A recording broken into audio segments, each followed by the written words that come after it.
फुल time अशा वेळेला सेटवर राहावंच लागतं किंवा असं होऊ शकतं की मी ॲट अ टाईम 2 चित्रपट सुरू आहेत, तर मी इथे तर माझी टीम सांभाळून घेईन. तर हे किती आता म्हणजे पहिलं मी खूप असायचे पिरियडला हिस्टॉरिकल किंवा पिरियड प्रोजेक्ट्स असतात तेव्हा मला 99.9% असायला मला पर्सनली पण खूप आवडतं. पण प्रत्येक वेळेला जमतं असं नाही. पण माझी टीम आता एवढी हे झालेली आहे की त्यांना आता पाठ झालंय की बिग बाळी कुठच्या कानात घालायची किंवा पंत म्हणजे कुठची पगडी, मग तो कारकून आहे म्हणजे त्याला पगडी नाही द्यायची, काय करायचं काय नाही करायचं असं. म्हणजे काही सीन्स आहेत जिकडे मी नसले तरी चालणार आहे आणि ते लोक करू शकतात तर ते करतात. बाकी मी असते. मला पर्सनली पण राहायला आवडतं. किंवा एजिंग मध्ये काय झालंय, कारण नुसतं असं ठप ठप्पे टाकले मातीचे म्हणजे एजिंग झालं असं नाही होत. परत एजिंगचे खूप प्रकार आहेत. म्हणजे माझं म्हणणं की गरीब दिसणारं एजिंग, वापरलेल्या वस्तूंचं एजिंग, की म्हणजे मी वापरून वापरून ही मऊ झाली आहे ना साडी, ते that is also ageing. That is म्हणजे एजिंग म्हणजे फक्त चाय पाणी करून काढलं म्हणजे एजिंग होतं असं नाही. मग ते फक्त गरीबच.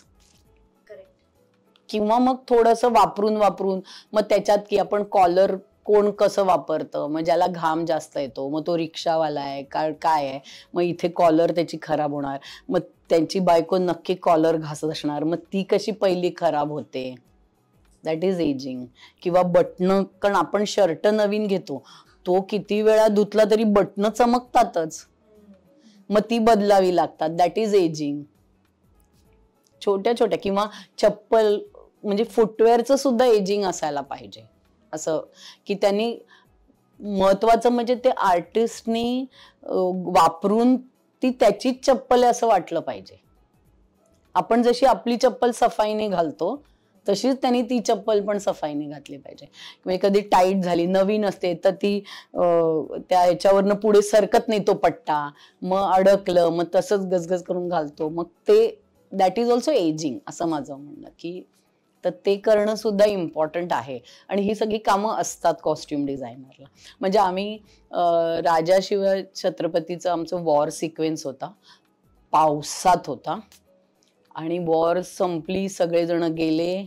मग त्याच्यानंतर मी आणि माझी टीम त्या पाण्यात अडकलेल्या चिखलातल्या चपला काढत होतो, त्या नदीवर आणून धुतल्या, मग त्या सुकवल्या, मग ते सगळे कपडे हँगरला लावून ते सुकवले, मग त्याचे फेटे कुठले होते ते सुकले की नाही, कारण दुसऱ्या दिवशी आर्टिस्टना आम्ही तसं नाही देऊ शकत.